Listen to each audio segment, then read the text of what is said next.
I don't think there's any prizes for guessing what the next big fight we're going to ask you about. Possibly the biggest biggest pay-per-view fight in mixed martial arts history. Yeah, we're talking about Conor McGregor against Khabib Nurmagomedov. Breaking news. Let me look at my notes real quick. Yeah. This is an exclusive that McGregor Khabib's been done. It's on everybody's lips. It's just what everybody's talking about. And the big issues for me is number one. I mean, everyone's talking about the stylistic differences between Conor and Khabib, and whether or not Khabib will, once again, as I like to put it, make this emotional. I'm going to beat him up. No, smart fight.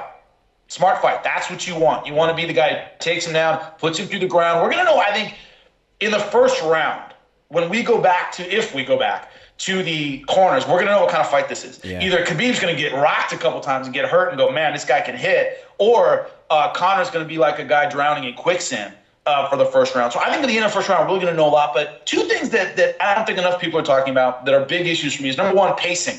Conor tends to start fast. He tends to hurt fighters early. He tends to rock you in at least the first round, maybe the first couple, and kind of set the tone for who the bully is here. Remember, even in the fight he lost against Diaz, he hurt him early. I mean, that's when he really had success. Khabib tends to warm up late. If you look at the Michael McDonald fight, he got rocked early, and then he starts finding his rhythm. Then he starts, catching up to you. But these guys, they have totally different pacing. Conor tends to start fast, and when he doesn't fight well, he fades.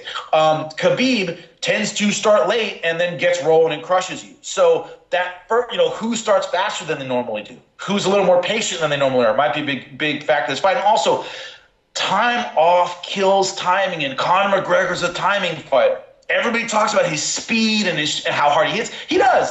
But he tends to catch you in the right spot. He's not what I would call a naturally heavy-handed guy. And then if you block his punch, there are guys out there, you block their punch, and like, oh my God, like a Robbie Lawler, where you're just like, that dude's just hits you over. Conor relies on his ability to check that one spot to really nail you. That takes repetition and timing, and he's had a long time off. And I want to see early on in this fight if his timing is there. So the pacing and timing are two factors I'm really going to be looking at, because Khabib's been fighting regularly the last couple of years. He knows what he can do. One thing that comes into a lot of play in Conor McGregor's fights is the mental warfare.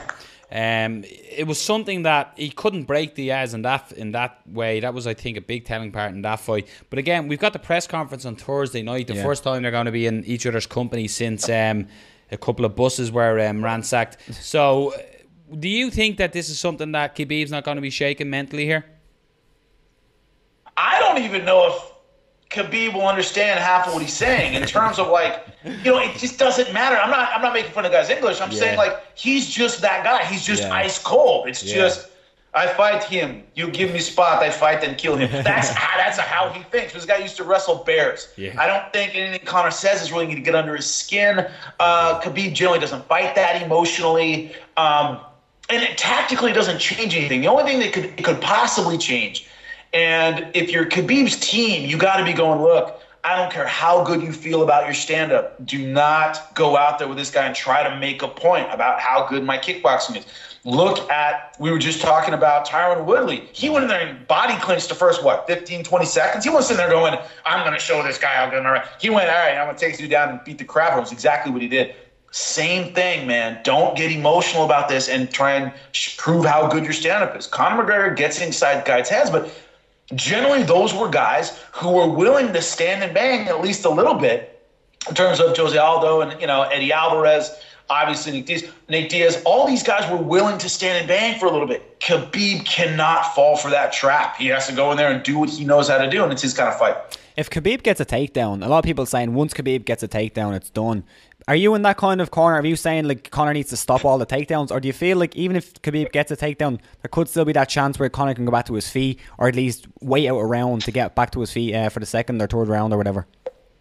What I think is underrated with Khabib is tenacity. Guys can get up on Khabib. Occasionally they scoot and get back to their feet, and he just stays on their hips like glue and takes them back down. You get up again, takes you back down. Again. Third or fourth time, you can't get up anymore. Yeah. So Khabib doesn't necessarily. It's not a one and done. Early days Matt Hughes fight where he took you down and was like, that was it for you. Yeah. I mean, you can get back to it. Guys are much slicker now. They're much better at that. But Khabib doesn't let you off the hook. He never takes the weight off you. So the tenacity of his takedown, I think, is underrated. He never lets it go. He's always on you again, and that wears you down. So it wouldn't surprise me if he took Conor down and Conor got up in 15 seconds.